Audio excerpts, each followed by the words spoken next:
चिराग के साथ खेल करने की तैयारी में नीतीश और बीजेपी। विधानसभा चुनाव से पहले चिराग को किया जाएगा कमजोर। 2020 में चिराग के दिए दर्द को भूले नहीं है नीतीश कुमार। सुप्रीम कोर्ट के आदेश की आड़ में चिराग को पटखनी देने की है तैयारी। नीतीश कुमार के बारे में कहा जाता है कि वो एक बार अपने दुश्मन की पहचान कर लेते हैं तो फिर उसे मिट्टी में मिलाने में अपनी पूरी ताकत लगा देते हैं। अगर कोई उनका दुश्मन है तो वो उसे मरते दम तक ही अपना दुश्मन मानते हैं। साथ भी जाते हैं तो एक रणनीति के तहत जाते हैं, नहीं तो उसे नुकसान ही पहुंचाते रहते हैं। और जिन नेताओं को नीतीश ने अपना दुश्मन माना है उसमें से एक नाम चिराग पासवान का भी है। चिराग एनडीए में है, जेडीयू भी एनडीए में है। हाल में हुआ लोकसभा चुनाव दोनों ने एनडीए में एक साथ मिलकर ही लड़ा था, फिर भी चिराग पासवान नीतीश के निशाने पर है। और जिस तरह से चिराग बिहार के बाहर अपने पैर फैलाने की कोशिश कर रहे हैं उससे वो बीजेपी के भी निशाने पर हैं। बीजेपी की तरफ से तो चिराग के चाचा पशुपति को साधने की कोशिश भी शुरू हो चुकी है, तो नीतीश के निशाने पर चिराग का वोट बैंक आ गया है।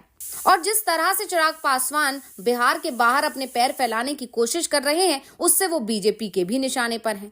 बीजेपी की तरफ से तो चिराग के चाचा पशुपति को साधने की कोशिश भी शुरू हो चुकी है, तो नीतीश के निशाने पर चिराग का वोट बैंक आ गया है। यानी चिराग की राजनीति को खत्म करने की बड़ी साजिश एनडीए के अंदर ही हो रही है और इसमें बीजेपी और जेडीयू दोनों ही साथ हैं। और इसी को लेकर हम अपनी इस रिपोर्ट में करने जा रहे हैं बात, तो वीडियो को आखिर तक जरूर देखें। नीतीश कुमार के बारे में कहा जाता है कि जिन पर वो भरोसा करते हैं वो उन्हें धोखा दे जाता है और जिससे वो दुश्मनी करते हैं तो वो उसे भूलते नहीं हैं। आरसीपी सिंह को उन्होंने दुश्मन बनाया तो आखिरी तक दुश्मनी निभाई। जेडीयू से निकाले जाने पर वो बीजेपी में गए, बीजेपी ने उसे बाग तो सजाया लेकिन उन्हें कोई लाभ नहीं दिया। अब वो बीजेपी छोड़कर अलग पार्टी बनाने जा रहे हैं। पूर्व केंद्रीय मंत्री दिग्विजय सिंह को दुश्मन माना तो नीतीश ने उन्हें नेस्ता नाबूद करने में कोई कोर कसर नहीं छोड़ी। केंद्र में मंत्री बनने का सपना देखने वाले नेता को संसद में पहुंचने ही नहीं दिया। दिग्विजय सिंह चल बसे। अब उनकी बेटी श्रेयसी सिंह बीजेपी की विधायक है। जेडीयू ने उनके परिवार के लिए अपने दरवाजे कभी नहीं खोले। प्रशांत किशोर के साथ भी नीतीश ने ऐसा ही किया है। लालू यादव के परिवार से भी उन्होंने दुश्मनी नहीं भुलाई है। 2 बार साथ तो गए लेकिन उनकी रणनीति का हिस्सा था। चिराग पासवान ने वर्ष 2020 में नीतीश कुमार को जो नुकसान पहुंचाया था उसकी टीस अब भी नीतीश कुमार महसूस कर रहे हैं और उसे भूल नहीं रहे हैं। अब उनसे निपटने का नीतीश कुमार ने पुख्ता प्लान बना लिया है और सबसे बड़ी बात तो ये है कि इसमें उन्हें बीजेपी का भी साथ मिल रहा है। बीजेपी के बारे में तो पहले से ही कहा जाता है कि वो जिस दल के साथ गठबंधन करती है उसका वोट अपने निशाने पर ले लेती है, सहयोगी को धीरे धीरे कमजोर करती है और उसे इसका एहसास तक नहीं हो पाता है। हरियाणा में दुष्यंत चौटाला की पार्टी जेजेपी इसका सबसे ताजा उदाहरण है। 5 साल पहले किंग मेकर बनी पार्टी इस बार 2% वोट भी नहीं जोड़ पाई। दुष्यंत चौटाला, दिग्विजय चौटाला सहित सभी दिग्गज नेता बुरी तरह से हार गए। ऐसे में जब नीतीश कुमार के टारगेट पर चिराग आ गए हैं तो बीजेपी के टारगेट पर चिराग पासवान का वोट आ गया है और चिराग समझ ही नहीं पा रहे हैं कि अब वो करें तो क्या करें। दरअसल हाल ही में सुप्रीम कोर्ट ने आरक्षण को लेकर एक बड़ा फैसला सुनाया था। सुप्रीम कोर्ट ने कहा था कि अनुसूचित जाति यानी दलित वर्ग को मिलने वाले आरक्षण के कोटे के अंदर कोटा तय किया जाना चाहिए, यानी दलित जातियों के बीच भी आरक्षण का बंटवारा किया जा सकता है और इसमें आरक्षण की सीमा नहीं बढ़ाई जाएगी। लेकिन इससे दलितों की राजनीति करने वाले नेता जरूर परेशान हो गए। बिहार में तो इस मुद्दे को लेकर पहले से ही जीतन राम मांझी और चिराग पासवान आपस में भिड़े हुए हैं। एक तरफ मांझी सुप्रीम कोर्ट के फैसले के समर्थन में दिखाई दिए तो चिराग पासवान लगातार इसका विरोध करने में लग गए। तो नीतीश कुमार अब कोटा के अंदर कोटा सिस्टम बिहार में लागू करने की तैयारी भी कर रहे हैं।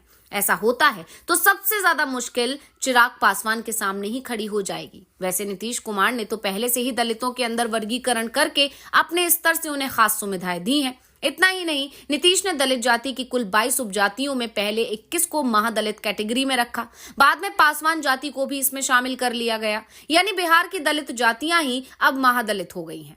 पासवान जाति से ही चिराग आते हैं। अब नीतीश कुमार की योजना सुप्रीम कोर्ट के फैसले को लागू करने की है। नीतीश जहां कोटा के अंदर कोटा सिस्टम लागू करने की तैयारी में है तो चिराग पासवान इसके खिलाफ चल रहे हैं। उन्होंने सुप्रीम कोर्ट के फैसले पर आपत्ति भी जताई थी। उन्होंने कोर्ट के फैसले पर तीखे बयान भी दिए थे।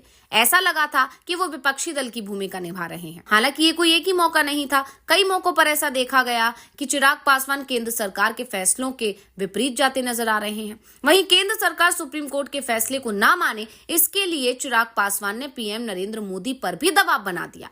लेकिन अब हरियाणा की बीजेपी सरकार ने ही सुप्रीम कोर्ट के फैसले को लागू कर दिया। चिराग ने इस पर भी आपत्ति जताई। वो कहते हैं कि हरियाणा सरकार ने ठीक नहीं किया। आरक्षण में सब कोटा पर उनका स्टैंड पहले जो रहा है उस पर वो आज भी कायम है। उनका तर्क है कि प्रधानमंत्री भी इसे लागू करने के खिलाफ हैं। इसीलिए केंद्र सरकार ने सुप्रीम कोर्ट के फैसले को लागू करने से मना कर दिया था। लेकिन अब नीतीश इस पर आगे बढ़ने की तैयारी कर रहे हैं। नीतीश कुमार ने अगर सब कोटा निर्धारित कर सुप्रीम कोर्ट के आदेश का पालन किया तो ये चिराग पासवान पर बहुत भारी पड़ेगा और इसी बहाने नीतीश 2020 के घाव का बदला भी चुका लेंगे। हालांकि नीतीश कुमार ने बदला तो उसी वक्त चुका लिया था जब एलजेपी 2 हिस्सों में बंट गई। चिराग के चाचा पशुपति पारस ने 4 सांसदों को लेकर अलग पार्टी बना ली। चिराग अपनी पार्टी के अकेले सांसद रह गए। इससे पारस को फायदा ये हुआ कि वो केंद्र में मंत्री बन गए और चिराग पासवान को नुकसान ये हुआ कि उनसे पिता के नाम आवंटित बंगला भी सरकार ने छीन लिया। लेकिन 2024 के लोकसभा चुनाव में चिराग ने बीजेपी के सहारे एक बार फिर से सत्ता में वापसी कर ली। पर नीतीश कुमार एक बार फिर चिराग की राजनीतिक जमीन अब खिसकाने की तैयारी कर रहे हैं और सबसे बड़ी बात यह है कि बीजेपी भी इस बार नीतीश की मदद करते दिखाई दे रही है, क्योंकि केंद्र में सरकार बनने के बाद जिस तरह का दबाव चिराग पासवान बना रहे हैं, जिस तरह से वो बार बार बीजेपी और एनडीए सरकार के फैसलों का विरोध कर रहे हैं, कई मौकों पर वो राहुल गांधी का समर्थन करते नजर आए हैं। इन सब को देखते हुए केंद्र सरकार नाराज है। वहीं दूसरी तरफ जैसा दबाव चिराग पासवान केंद्र सरकार पर बना रहे हैं, वैसा दबाव तो नीतीश कुमार भी बनाते नहीं दिख रहे हैं।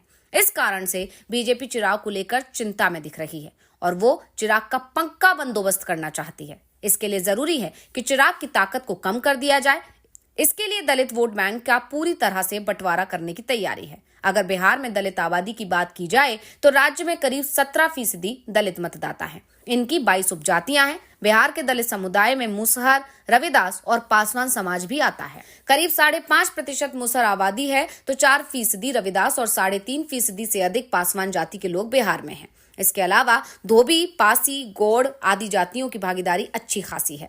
मुसहर समाज से आने वाले केंद्रीय मंत्री जीतन राम मांझी सुप्रीम कोर्ट का फैसला लागू करने के पक्षधर रहे हैं। दलित समुदाय से ही आने वाले जेडीयू नेता अशोक चौधरी भी सुप्रीम कोर्ट के फैसले के समर्थक हैं। बिहार में विरोध सिर्फ चिराग पासवान ही कर रहे हैं। तो ये जानकारी आपको कैसी लगी, हमें कमेंट करके अपनी राय जरूर दीजिएगा। इसी के साथ इस वीडियो को लाइक करें, वीडियो को शेयर करें और चैनल को सब्सक्राइब करना ना भूलें।